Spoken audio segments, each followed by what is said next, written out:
we get more technology, we get more advanced, that somehow we're going to learn better, learn faster if we have the new state of our computers, we have all smart boards or tablets to have access. And I honestly believe that, like, yeah, computers are necessary, like internet's becoming a big thing, we can use it to our advantage, but like a textbook has enough information as itself, you can learn through that. Molly was saying, it seems like the school and the county is so bent on upgrading the technology and getting more technologically advanced, but they're neglecting the technology that we already have. The science classrooms are somewhat underfunded, and some other parts of them are actually overfunded. Right now, all the outlets, the teachers are telling us not to use electrical outlets for anything other than what's already plugged in. Because apparently in the science wing, there's an outdated breaker box that fails to chip whenever it's overloaded. When anyone plugs something in, there's a possibility that they may get shocked. We have 4 fume hoods in the chemistry lab, and they are all being used for storage, just storing random things. We never use them. We also have multiple centrifuges that we should be using. We don't use them at all. I think there's a really big disconnect between the people in charge and the people who are individually in the program and see different programs in the school to see what they need. Because I'm sure every program, even in the math wing, they could probably deal with more calculators. Not that I know because I don't pay the most attention in math, but I'm sure that they need more calculators or stuff to help with that program. In science, it's not even safe to plug in your phone to charge it, and you can't even have all the computers on the same strip. And things like that, there's a big disconnect. I'm sure some teachers probably don't even know that in the science wing they're having a problem with the electrical outlets. Just like I'm sure people in the gym probably didn't know that the paint sink was clogged for a whole month. Issues like that, there's a big disconnect with the school where people in charge don't really know what is needed to help.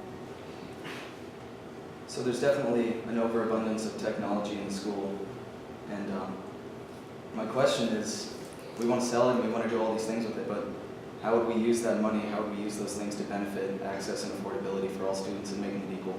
I think a big thing is not using technology as a crutch to help students as kind of a cover of an educational problem, and using it more as truly a more teaching system than oh, this will help them, when focusing more on the education. Because we learned in The Smartest Kids in the World, the book, that the top countries don't need technology to have good students and good education programs. Is that, yeah, our textbooks, they're out of date. And in this book we see in Finland, South Korea, and Poland, the 3 purple countries, they don't have the abundance of technology that we have. They rely on the teacher's knowledge and they rely on textbooks. And they might have a little technology to help them. But the point that I was saying about the textbooks versus technology is that so many students are just going straight to the computer to get their information. And there are kids, like Amani was saying, that they don't have the access to that when they go home. When the teacher gives homework, I want you to go look all of this up on the internet. But some students don't have access to that. So if we have the updated resources, the updated textbooks, those students still have the opportunity and the ability to learn and do their assignments to the best of their ability. I feel like we said the kids in other countries, they rely on the books and the teachers. And teachers is a very strong point too, that we've all had bad teachers. Ones that after the end of the year we felt like we weren't ready to go to the next step the next year. I feel like the teachers are in such a rush to get things done. I was talking to my environmental teacher the other day, and he was like, oh, we have 3 days to get this chapter done, and then we move on, and we take a test over it, and then go on to the next chapter. And I feel like we really don't take time to really grasp everything. Some teachers just think that we have it. We have all these resources at home that we can use, but we don't. And I think we should use some money towards these kids after school, for programs where they need help or need this technology, instead of just thinking that we all are these rich kids and stuff. That's a good issue. I agree. I've been in a lot of classes where they just tell us to pull out our phones or go home and look something up on the internet, and they don't spend the time to actually teach it in class. They say look it up on your own when you get home, and we kind of have to self-teach ourselves through the internet a lot. And I feel as though in these other countries that we read about, it's more the teachers teaching them rather than the internet, and they rely more on the teachers.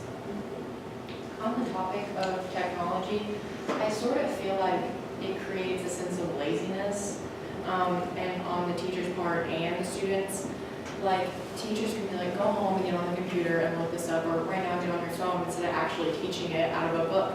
And then students use this in a kind of conniving way. They'll be like, oh, my computer was not working. Oh, my printer broke. Like, but you can't say, oh, my book stopped working. Like, I feel like we need to use like books, so you have to take initiative and actually open the book up. To like rely on books when we can't get updated books and we don't have enough books for everybody. I mean, we're only in school for a set amount of time, and we have to keep those books here because the other classes are going to use them. Not, taking it home all the time, but just using them more often will create a sense of that you have to do it on your own and not rely on somebody else's saying stuff on the computer.